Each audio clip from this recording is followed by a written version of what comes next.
Welcome back to the Two Thrones. Now we have Deji for this part. Hello. You missed a lot, Deji, because in case you need a bit more, I really recommend you to check mostly the commentary that we did on War Within. The one of the sense of time is pretty straightforward. Let's say there are two specific things. One, there's a guard at some point that speaks in an extremely thick British accent for some reason. And another is that I managed to find a couple of glitches because apparently Ubisoft really fucked up these ports for the PS3. In terms of continuity, though, the main bad guy of this game is the same main bad guy from the first game. Basically, unlike the original franchise, in case you need to know that the Prince of Persia franchise had two reboots, this one was technically the first.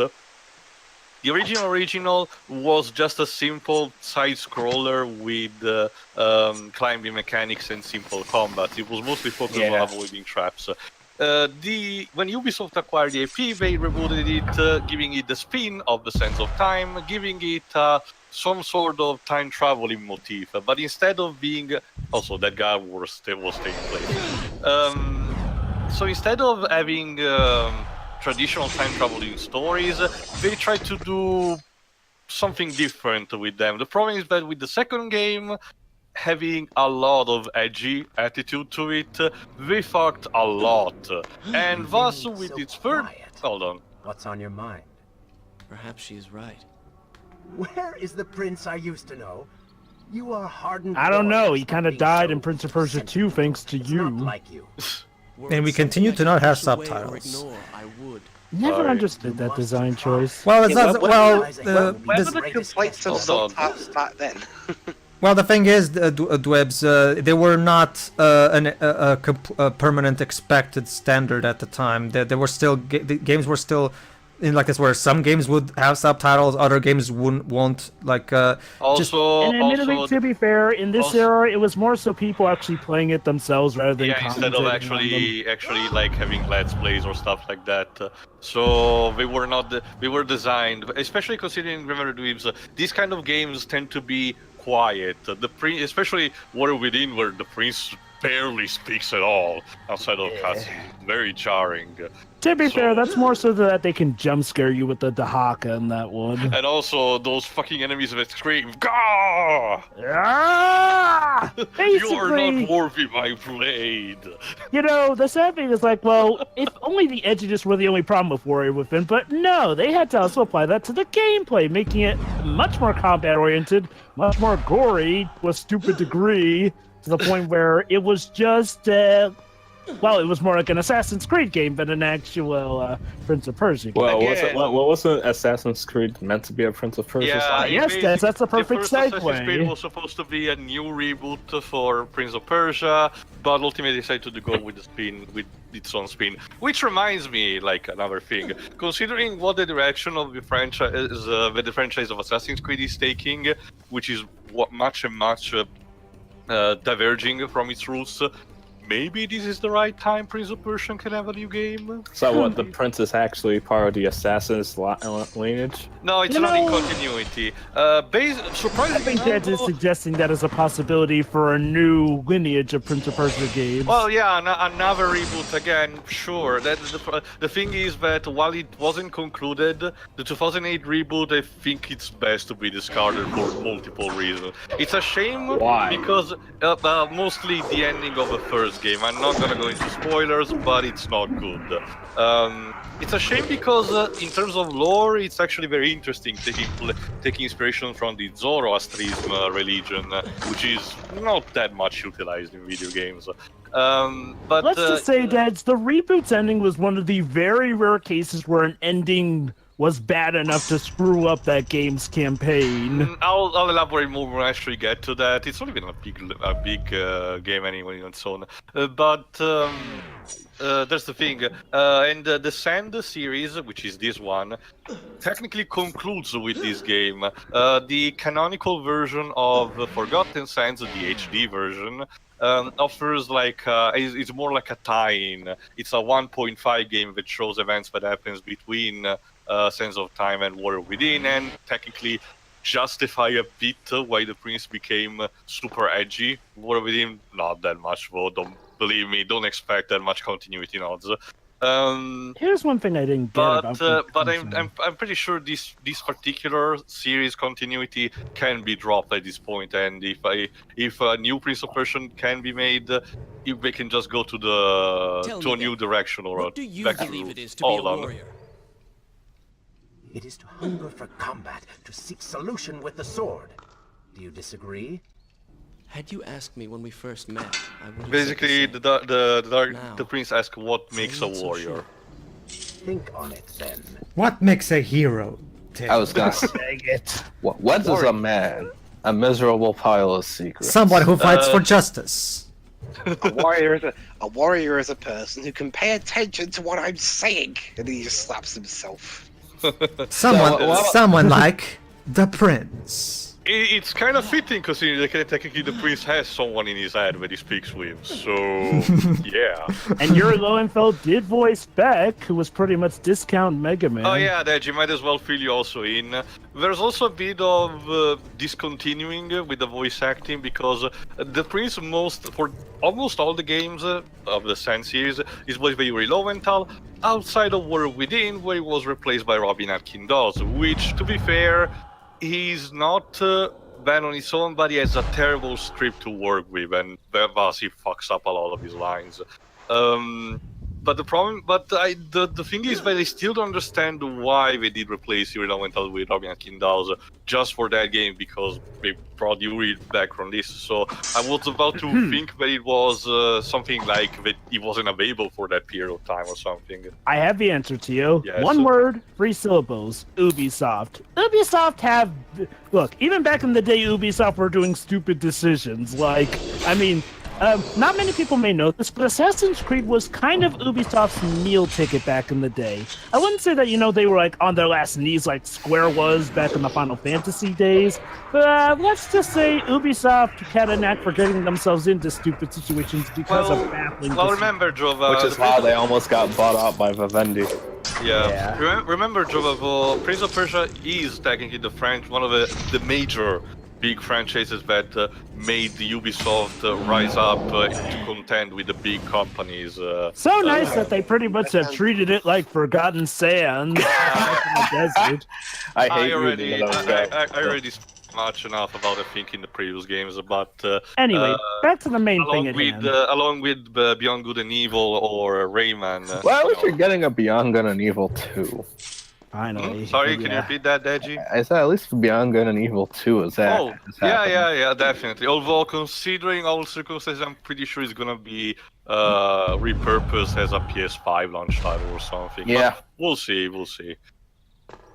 I mean, I love my PS4, but it does seem like a lot of games that I wanted to get the PS4 may be repurposed in the PS5 titles. These Kingdom Hearts will still come to it. To better his own station, to improve Just then, Square has announced that they're delaying Kingdom Hearts 3 till further notice. I wouldn't be surprised, but the thing I'm more worried about is the 7 remake. Anyway, we're about to get sadly another remnant of War Within. Ah, shit. I mean, to be fair, like you yourself have said, they've improved the stuff from Warrior Within in this game. Yeah, true. It is definitely the What division of Ubisoft made this one? Montreal, the same one that is doing the Assassin's Creed games. Okay. Yeah, At least most of them.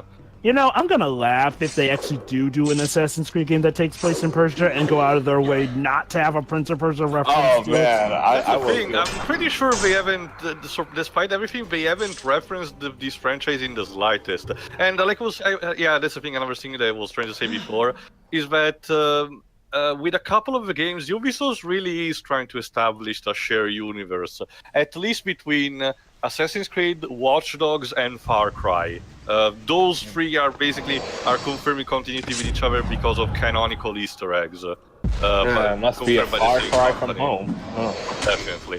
Which kind of says something. Although it really does put a lot of question, considering events that happen in Far Cry 5 don't really match up with the things that happen in the rest of the franchises. Here's my main Splinter Cell's in the same universe. Oh god, it is. Did the latest Far Cry game have a Splinter Cell DLC?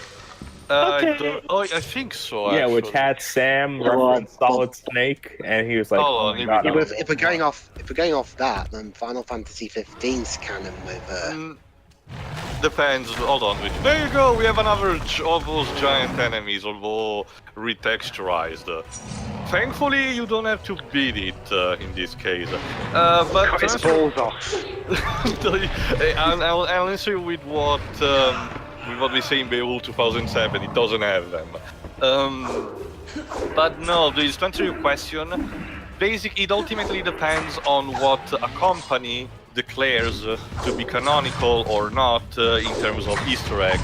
Like if it's just like say a plushie, like I say a Jack plushie in The Last of Us, it's just that a simple Easter egg and a cute Oh, reference. it's for Crash of the Franchise. Titans. Did you fall for the floor?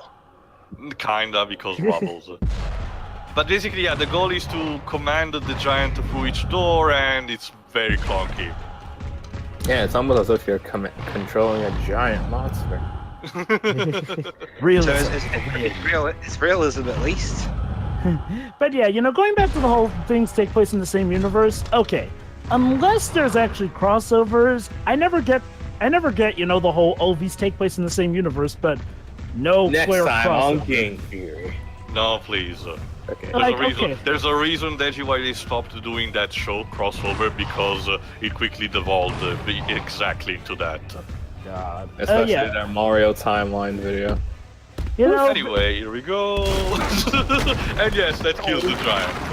Because why not? Got beaten by a wooden door. So the giant. I'm sorry, Teo. I'm the gonna have to giant can disagree with you crash there.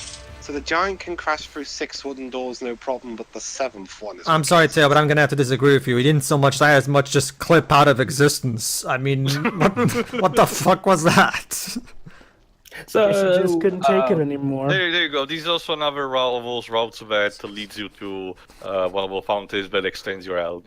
Go ahead, Edgy. The Prince of Persia question. What about the game that released back in I think 2010? The Forgotten Sands. Alright, Deji, let me fill you in briefly on that. Basically, like I said, the HD version, which is the canonical one, the one on PS3, Xbox 360, and PC, function as a tie-in, like not a spin-off properly, but like a 1.5 game that takes place between Sands of Time and World Within.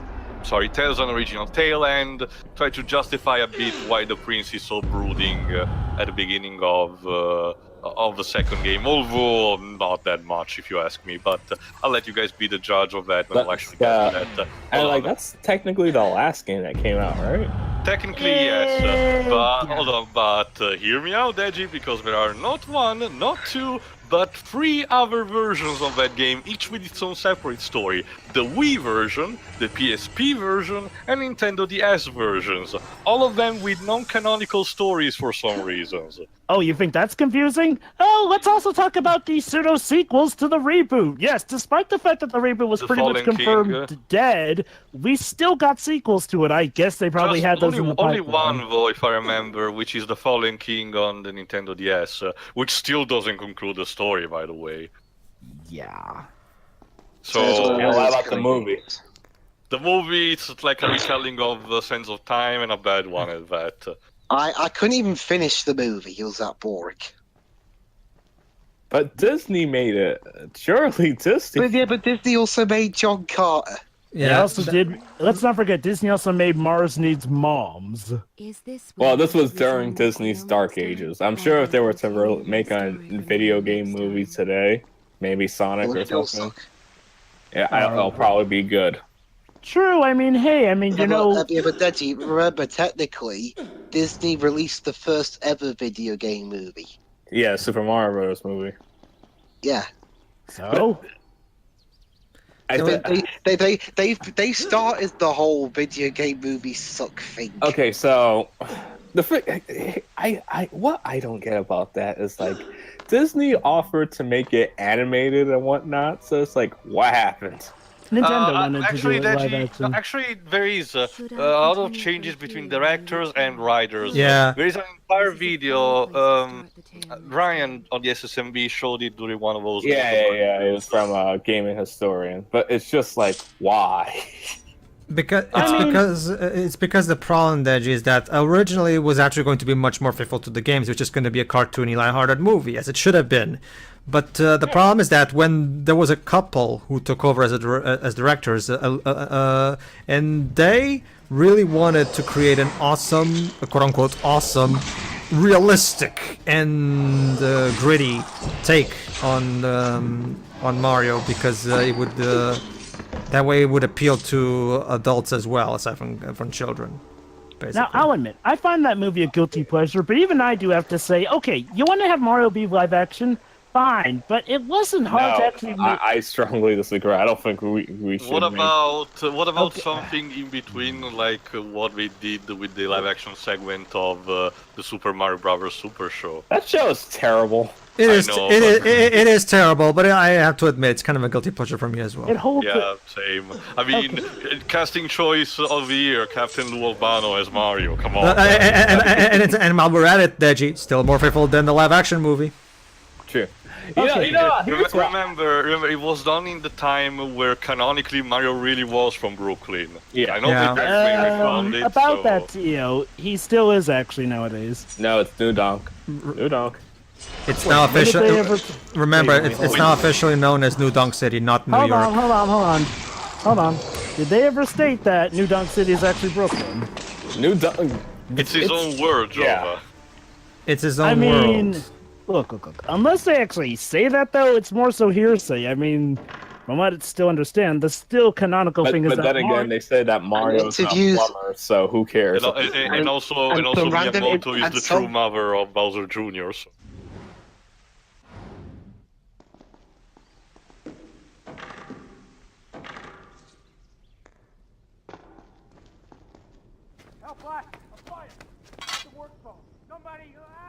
What has happened? These people are clearly in danger. And that's a bad time because the Dark Prince decides to take over. So the Prince basically has a choice. Does he want to rescue those people, despite in the form that he doesn't want to show? I'm sorry, no matter how many times I see it, it doesn't get any less. How convenient. A burning building filled with helpless citizens just begging for rescue. What do you mean? I mean, it sounds like a trap.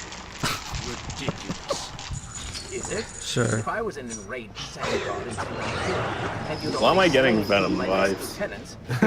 It kinda is a bit like that. Anyway, You're going to suffer like a turd in the wind. Yeah, basically, Joe, I was expressing that I really don't like when, when films or games, the people in charge of them have to try and explain plot holes or other stuff through interviews. Oh yeah, though that sucks. It's very simple like this. It's told to us visually when you think about it, because they flat out say that New Donk City is where Donkey Kong, aka the Mario's debut, took place. So that's basically it. This is the city, It's based on New York, but it's a cartoony version of New York, yes, with but quote-unquote realistic humans. But its official canon name is New Donk City. But then again, London, Sochi, and China exist in that universe. Oh my god. Okay. So they said that's where it took place, but that's not exactly where Mario. That would be more Jova like saying that the Sarasa Kingdom of Mario Land are actually real-life locations, even though they just based. Yeah. Okay. Not to mention Super Mario Land is a spin-off. No, but it's canon. Whoa, it's one of the few canon spin-offs. It's canon, though. Mario truly has the deepest lore. Like, Mario Land 1 introduced Daisy, and Mario Land 2, which is an immediate sequel since it takes place after the events of the game. Introduces Wario. Yes. And Wario Land takes place immediate after Mario Land 2. Sure. Well, I guess this is still better. Well, that's the thing. At this point, Mario technically has more lore consistency than Zelda. Well, wait. Okay, to be fair with Zelda, that thing has different timelines, but you're still right. And they write themselves in the corner. It's not even just... Sorry, go ahead. Which is why Enuma said that, we're never gonna explain where... Yeah, I was about to get to that. One of the big reasons why I don't care much for Breath of the Wild is the fact that it doesn't do anything to further of the series. But yeah, and Onuma's reply that you just put it, Deji, pretty much sums it all up. Okay, we're not going to do it because we want you to imagine just where it is. Translation: we don't know where it is because we didn't think this through. So you think of something. And we already wrote ourselves in a corner with the Zelda timeline of when we established that, oh, actually, there are 3 timelines, and it makes no sense. Oh my god. Child timeline's still the best. No, it's not, because he turns into whatever that thing is. You guys Princess. going about how Sonic Stories timelines confused. No, you see, No, dude, okay, that's it. Okay, wait, Please don't. No, wait. Let me get into that one. No, please. No, with Sonic, it's because Sonic Team actually. Thanks a lot, Dwebs. Okay. I just want to make sure, Dwebs, that this one was your fault. Carry on, Deji. Yeah. There's no consistency, because you have classic Sonic, who is from, oh, he's Sonic from another timeline, then the next game he appears, actually he's from another dimension. What? You know, my headcanon's still that's... No, actually, that can't work. You know what? Never mind. Almost dead. Come on. Almost dead. Oof. Almost dead. Oh, yeah, that's Almost right. dead to the Water world. And there you go, Deji. That's what happens when you find a body of water. For some reason, it dispels the possession. Oh, he is So a what fan. if he's really thirsty and needs a drink? Well, Dwebs is if he wants to be killed. There will be situations where you will be basically running against time and. I must hurry and find a way inside. Have fun with that. You can figure it out on your own for once. I will play no part in this. Anyway, basically, Deji, as you can see, this is kind of the bulk compared to Warrior Within, which was more focused on combat. This is instead more based on stealth. The Prince now can perform this stealth kill with semi-quick time events. You don't get a specific button input. You can press any button that you prefer, just where the light shines. It's very similar to the ones of Castlevania Lords of Shadows. The trade-off being that they're really fast, so you need quick reflexes if you want to pull them off decently. I assume that this is actually a good Venom tip. Oh, yes. Yes, this is a good... Honestly, Dej, I kinda liked the Lords of Shadow reboot. Yes, the second game is very dispersive and doesn't know what to do with its story, but I still enjoy playing them. I didn't really have any issues with Lords of Shadows. I mean, at least, hey, Like, at least... keep in mind, I'm personally that played also the classic series, so it's not like, oh, I don't know what I'm talking about. Look, the only Castlevania game I've played is Bloodstained: Curse of the Moon. No, to be fair, that game was actually Castlevania 3. I know. It's just like, well, you know, I could definitely recommend to you some Castlevania titles. It's a shame. I'm gonna get the collection on PS4. Yeah, the Rondo of Blood and Symphony of the Night, that's definitely a must-have. What versions of the recommend, game are they going to use for that one? Rondo of Blood is the classic TurboGrafx 16 one, and the Symphony of the Night, I think it's the PSP one, which basically encompasses the PlayStation version, a bit of a Saturn version, like the extra content, and the new voice acting. The voice acting doesn't sound like it came from Amdram Studios. Yeah, for example, Yuri Lowenthal as Alucard. Dang it, I'm gonna miss that famous speech.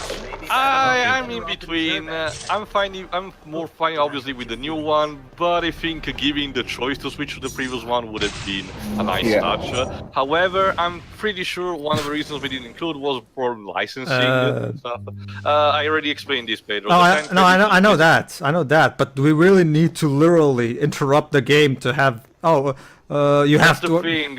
With each portal that you close, you either get the same credits or a new power. Basically, it alters depending on which one you close in the story. No, I know that. What I mean is that you do that, and then the game literally takes you away from the gameplay just to have that black screen telling you something that could be easily told in a prompt subtitle while you're still playing the game.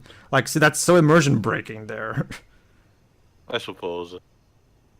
They literally take the control away from you just to tell you something as obvious as that. Technically, still at the end of the cutscenes where the prince closes the portal, so yeah.